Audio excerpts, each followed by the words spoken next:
So, si Bibi, nasa Dalampasigan.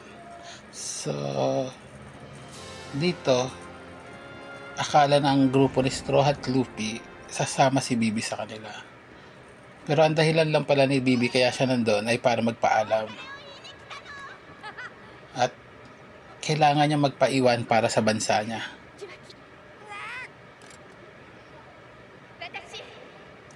At nagpapasalamat siya sa lahat ng nagawa ng grupo para sa kanya. So, sinasabi niya din na sana pagdating ng panahon na magkikita pa sila, ay magiging magkaibigan pa rin sila. So, sa scene na to, pinigilan ni Nami si Luffy na sumagot. Kasi nga, nandyan lang sa paligid yung mga Marines. And pag sinagot nila si Bibi,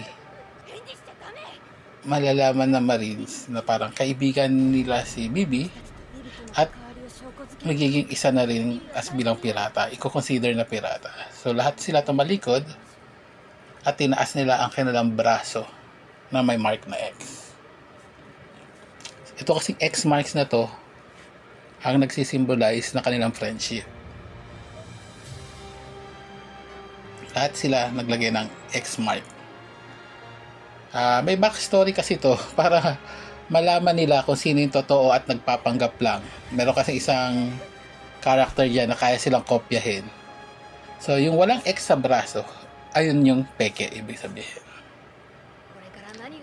So sabi nga ni Luffy, not whatever happens, ay yung mark ng friendship nila. So kahit nakatalikod sila, sinasabi nila, friends ka namin.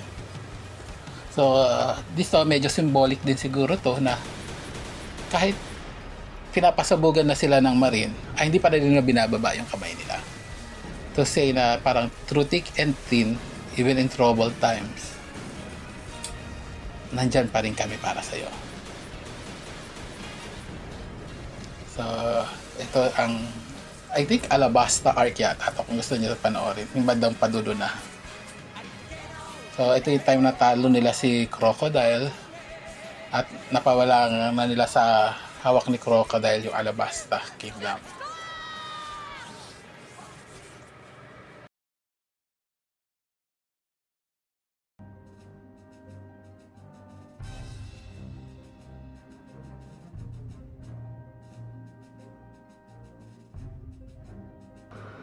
Sa scene na to, sinabi ni Luffy kay Sniper King na sunugin niya yung world government flag.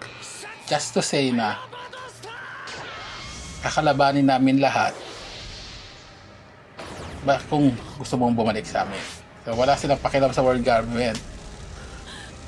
Basta sabihin niya lang na gusto niyang mabuhay. Nandoon sila para ipagtanggol siya.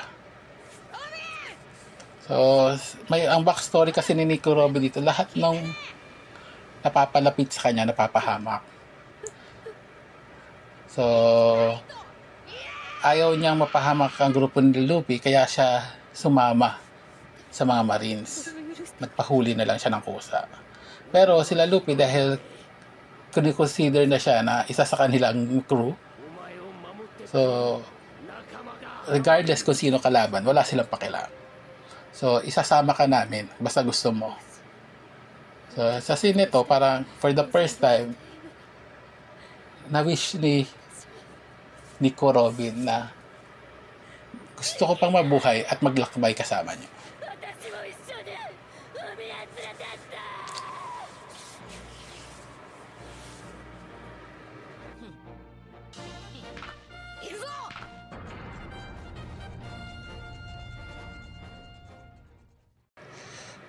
So this episode is after nung kay Nico Robin na part.